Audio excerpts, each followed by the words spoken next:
AC baths. And Mr. Bowden, who we have our utmost trust and faith in, will tell us about this bit. Good start. Maybe, Mr. Chairman, maybe if I just run through it very quickly. I guess the key point on this one is that this wasn't very much emergency works. So what was happening was that our bores at AC bars were failing for some reason. I asked Mr. Bowden to have a look at that and project manage the way through it. The end result of that was that we were forced to essentially drill a couple of new bores and put in new machinery, which is outlined in the report, and Andrew can give you more detail if you so wish. As I say, it was quite an emergency situation. The water temperature of the pools was decreasing quickly, and obviously if we don't have hot water, the viability of the pools in terms of ongoing running would disappear. As of like today, with no power, the pools are closed. So it was an emergency situation, as I say. One of the issues, and you might well ask, why did we not bring this to you earlier? One of the issues with this was that we didn't know the quantum of the dollar value of what it would take to fix the problem until the work was done. You'll appreciate that it's a relatively unique situation in terms of bores and the heat exchange, etc. So we had very limited idea in terms of the scale of the issue, in terms of the dollars that would be needed to fix the problem. And so essentially we didn't want to open that wound up at that stage. So the works were done. They've been funded out of the AC Baths refurbishment program, and this item essentially is to get the paper trail all sorted so that that it's all clear that we spent that $400,000 on that work.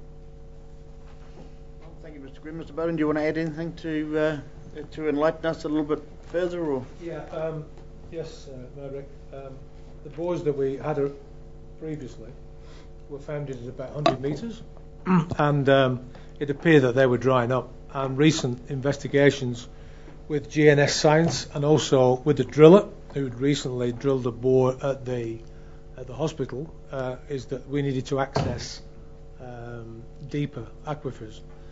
The one at the hospital went down 250 metres, and we discussed that with GNS Science, and they recommended that we proceed on the same basis. So we did drill 2 new bores.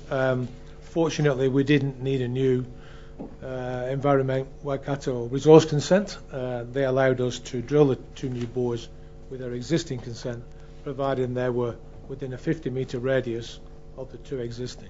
So that helped speed things up, and there was quite a lot of work done in a very short period of time to get them in place, and I can report to Council that they have been very successful. We have no risk at the moment. We still have, and we've purchased a backup pump which is located at Schlumberger in New Plymouth in case anything happens to either one. We didn't have to buy a new pump to put them in. We relocated an existing pump that had been lifted about 18 months ago and inspected and was in good condition. So fortunately we could reuse that. So even though this amount of money is considerable, we managed to keep the cost down. And I'm also happy to say that we had a tremendous amount of support and help from Contact Energy, and they even donated $10,000 towards some of the measuring equipment as well. So it isn't in the report, but I can really say that Contact were very, very helpful. And what we're doing now is providing them with backup information, well, data logging information for the 2 new bores to add to the information they get from other bores in the Taupo region. Thank you very much for that. Very pleased to hear that 2 of our major partners in the area, Contact and Environment Waikato, were certainly helping to pull on the oars. That's good. So, fellow councillors, do you need any more clarifications, questions? Councillor Minsher? Yeah, thanks, Andrew. Obviously, the reliability of this water source is always, we've discussed it many times in here. You know, it comes back again that we just cannot see this like next year, next thing, another. Is there a secure water source this time? How secure is the water source? Well, Councillor, we're dealing with nature at the end of the day. You really can't say. There are many bores around the Taupo region, and one of the things we have done is approach Contact and ask them to investigate the opportunity to get water from their bores on a continuous basis, so that we're not reliant on the aquifers that we've got here. Their bores go down about 3 kilometres. And we've met with Contact.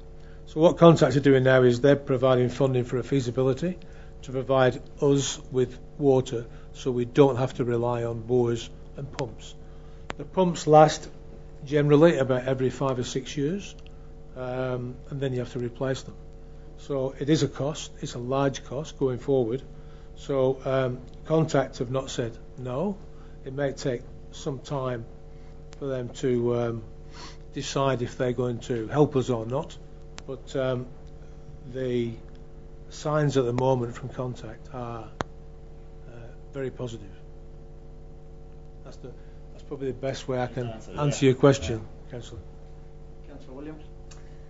Yes, thanks, Andrew. I feel compelled to ask the question, should we be concerned that these 2 bores that I don't know how long they've been down from the hospital and the AC bars have now the aquifer is it receding, or is it a different aquifer to go from 100 to 250? They are different aquifers, and they are shared by other people around Taupo. For example, Debrett's relies on geothermal water as well. The hospital does, and many other facilities. So a lot of other people are in the same boat. It's not so, I'm told by GNS Science. I went on a very steep learning curve on this, as you can imagine. GNS Science told me that you do get signs that when they are going to dry up, but the amount of water we're getting now, the flow rates, the pressure and the temperature of the water is just what we need. I don't believe, from what I've been told, Councillor, that they're suddenly going to dry up next week or the week after or 6 months from now, because we have access to new aquifer in our area. There are aquifers 3 kilometres down, the ones that Contact access, and every now and again they may need to drill another one themselves. So it's just a function of how we get the water and where it comes from. But we are dealing with nature, and there are many underground aquifers in the Taupo region that supply a lot of people here. I'm afraid that's the best answer I can give you. No science to it. Not really. I mean, you are dealing with nature. Just as 1 minute there can be an earthquake somewhere, next minute... There's science to it. It just depends which scientist you're listening to, doesn't it? It does, yeah. But GNS Science are very well versed in this area. One thing that's not science that staff in this building have worked on over the years, even with these costs of a bore, we're still running at about half what it would cost to heat that water via electricity. Absolutely. So absolutely, and we're heating. That's not science. That's a proven fact. Yeah, and it's not just the AC baths; it's the air conditioning as well, and the event centre. At one stage, when the flows were really low in June and July, heating was being cut off to the event centre and most of the showers in the AC baths as well, to lessen the load. So it got to that situation, and with the World Cup very close, the risk was very large. But at the end of the day, as I said, it's half the cost of electricity. It's also been done inside the refurbishment budget that was passed by this council. So it's really retrospective.